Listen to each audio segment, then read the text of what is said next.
Buenas noches a todos y todas.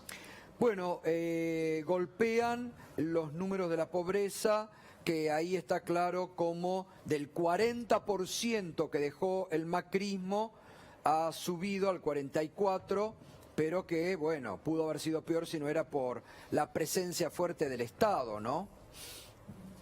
Sí, yo creo que es necesario abordar, ni bien en salida de la recuperación, el problema de la situación de pobreza. Es decir, pensemos que el macrismo dejó una economía 5% más chica, o sea, los argentinos en general en promedio, por supuesto que hay gente que es mucho más, 5% más pobre que cuando empezó. Achicó el país. Y la pandemia, el impacto de la pandemia, medido por el Ministerio de Economía en el presupuesto, achica un 12% más. Entonces eso se explica que tengamos casi la mitad de los argentinos en situación de pobreza.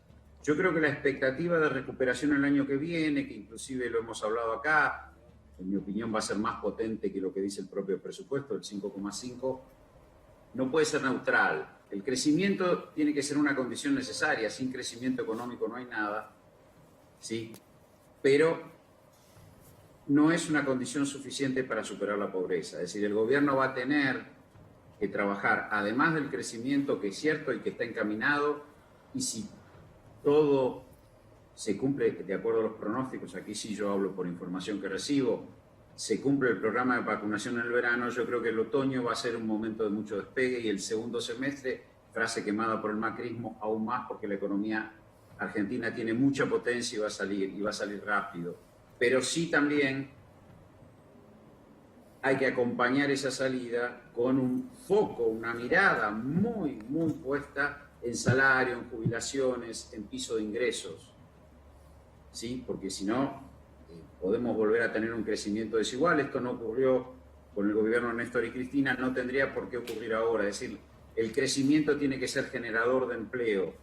Bueno, Enseguida, cuando aparece el empleo... Por eso, por ejemplo, estas modificaciones que se hicieron a la nueva fórmula jubilatoria, ¿no? Que los jubilados Claro, bueno, el año próximo van a tener 4 aumentos salariales. Eso también va a tener que ser acompañado por aumentos salariales a todos los empleados, ¿no? Que se ha retraído bastante. Pensemos que esos aumentos en los pisos de ingresos, en la fórmula jubilatoria, van todos al consumo. Claro. Pensemos además que tanto el presupuesto de la Nación, que ya fue aprobado, y el presupuesto de la provincia, que está en tratamiento legislativo, contienen fuertes programas de inversión pública.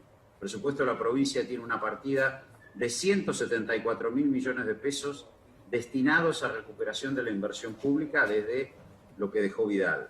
Y el gobierno nacional tiene más de 800.000 millones de pesos, el 2,2 del PBI. Entonces, quiero decir que hay expectativa de crecimiento en la Argentina en estas situaciones, con una economía protegida, con potencia de recursos, levanta rápido, pero bueno, también hay apuntalamiento, y por lo menos lo que dicen los presupuestos nacionales de la provincia, desde las políticas públicas, de apalancar ese crecimiento y potenciarlo.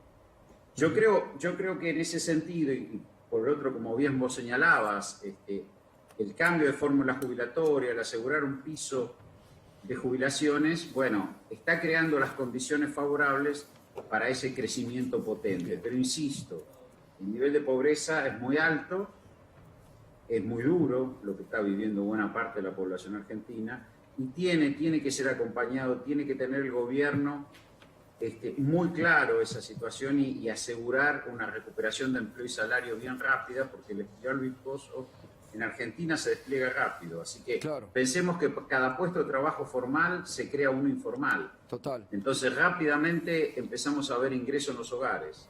Exacto. Roberto, buenas noches. David de Cufré te saluda. ¿Cómo estás? Hola David, ¿cómo estás? Muy bien. Bueno, decías que la economía va a crecer, suponés que más que lo que dice Guzmán, 5,5. ¿Qué estás pensando? Ferreres, por ejemplo, decía 7% de crecimiento el año que viene. Eso por un lado. Y por otro, ¿qué imaginas para, digamos, bajar la pobreza de forma más rápida? ¿Una reforma tributaria, además, que modifique cuestiones estructurales y, bueno, asignaciones específicas de bonos o plus para los sectores más necesitados?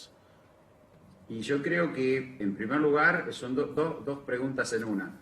Por un lado, efectivamente, el financiamiento de políticas sociales tiene que ser consistente y sólido Y yo creo que, bueno, la discusión del impuesto a las grandes fortunas o de la contribución de las grandes fortunas fue ardua, pero yo creo que el tema de impuesto a los patrimonios e impuesto a los altos ingresos tiene que estar jugando un rol en el financiamiento de una política expansiva de protección social. Y por el otro lado, y yo sé que esto puede ser para la polémica, pero es necesario asegurar en esta etapa, por lo menos en esta etapa inicial, un piso de ingresos. Es necesario construir un salario de protección universal básico.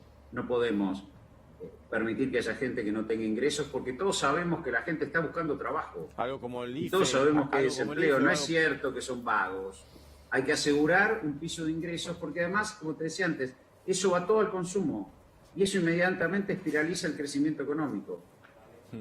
Recordemos que... Esto es importante, Roberto, porque muchos están en esta dirección y han propuesto la creación de un salario universal, ¿no?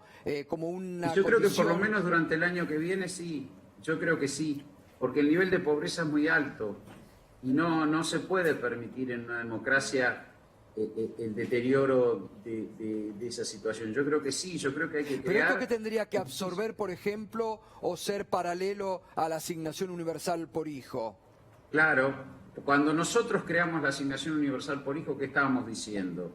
Que había un nivel de informalidad en la economía que no había sido absorbido a pesar de los años de crecimiento y que eso no impedía que los hijos de esos hogares de la economía informal no tuvieran su salario familiar. La asignación universal por hijo en definitiva es eso, es el salario familiar de aquellos chicos que no están protegidos o sus padres o sus encargados no están protegidos por un empleo formal. Esa visión de proteger sectores vulnerables, como cuando en la moratoria se amplió el haber previsional, es decir, proteger adultos mayores, proteger niños y adolescentes, crearon conciencia de un estado de bienestar nuevo, que por supuesto se hizo en un proceso de expansión, que siempre es mucho más sencillo. Bien. Pero hoy es necesario crear un piso de ingresos para los argentinos. Es imprescindible crear un piso, porque inclusive también sabes que para poner un piso al salario cuando se vaya a negociar, recordemos que Néstor lo primero que hizo fue elevar el piso del salario mínimo vital y móvil y la jubilación mínima para crear pisos de ingresos. Es decir, por debajo de eso nadie. Entonces, a partir de ahí empezamos a crear un piso de estabilidad donde discutir. Y me parece que eso hay que hacerlo. Y me parece que si alguien tiene que contribuir, que son los ricos, tienen que contribuir. Está bien. Perfecto. Digo, no podemos seguir discutiendo estas cosas. Bueno, estas cifras, supongo que ninguna de las grandes fortunas se va a seguir quejando porque les va a tener que dar un poquito de vergüenza ajena, negarse a un aporte solidario cuando cerca de la mitad de la población la está pasando mal. Es para Pero claro, porque si no la Argentina, ¿sabés qué pasa, Gato? Es buena para hacer negocios, pero no es buena para dejar la plata en Argentina. Exacto. Todos estos que rechazan la Argentina, que hablan mal del país, extraen su riqueza de negocios que hacen en este país. Se hicieron multimillonarios gracias a la Argentina, es lo que digo siempre, ¿no? Aunque se vayan después de Uruguay. Hoy hay que ser consciente de esto, parte de un acuerdo social, de un contrato social, hay que ser consciente, tiene que haber un piso de ingresos. Roberto, muchas gracias, como siempre, un abrazo. Solo me dejás decir una cosa, perdóname abusar de los años que nos conocemos, yo no quiero cerrar esto sin mi solidaridad con Amado. Bien, bien. Digo, es incomprensible lo que está pasando con Amado. Ahora que hablamos de ampliación jubilatoria, no es malo recordar que él está pagando haber recuperado el sistema previsional. Sí, bueno, el poder económico... Toda mi solidaridad con Amado. El poder económico se la cobró. Yo decía al inicio en mi editorial... Sí, bueno, pero no puede ocurrir... a representantes del poder económico que estaban incluidos en eso también. Está bien, ¿no? pero Néstor Kirchner, llegado al gobierno y aún con un 22% de los votos, reformó de lleno la Corte. La reformó completamente. Digo, y esto no puede seguir pasando. ¿Vos crees que el gobierno se durmió con el tema judicial? Mirá, yo no voy a hablar de lo que no sé, viste que yo trato de ser prudente. Yo escuché el otro día al doctor Ubeira, que decía esto que vos señalás, y lo encontré muy razonable lo que decía. Digo, a ver, yo hablo de historia pura. Este es el primer gobierno que no designó un juez en la Corte. Para bien, para mal. Yo insisto, Néstor Kirchner reformó la Corte Suprema de Justicia. aun cuando decían que llegaba con una minoría ingobernable, que no podía, reformó la Corte Suprema de Justicia, lo hizo por una audiencia pública, seleccionó, está bien, algunos, serán muchas las discusiones, pero lo que no se puede tolerar hoy es que el vicepresidente de la Nación, un ex vicepresidente de la Nación, alguien que fue ministro de Economía, se le ratifique una condena por un testigo que recibió en pago de ello un hotel. Nunca primero el sistema judicial argentino daba como válido el testimonio era un argumento, pero no servía solo para condenar, sin pruebas materiales. Sí, sí, no, está clarísimo, está clarísimo. Bueno, digo, pero entonces acá hay un problema, porque recién escuchaban que revocan el pedido de inhibición del fiscal Policita sobre los dueños de Vicentín. Yo no sé si está bien o está mal, no quiero juzgar, porque no me corresponde.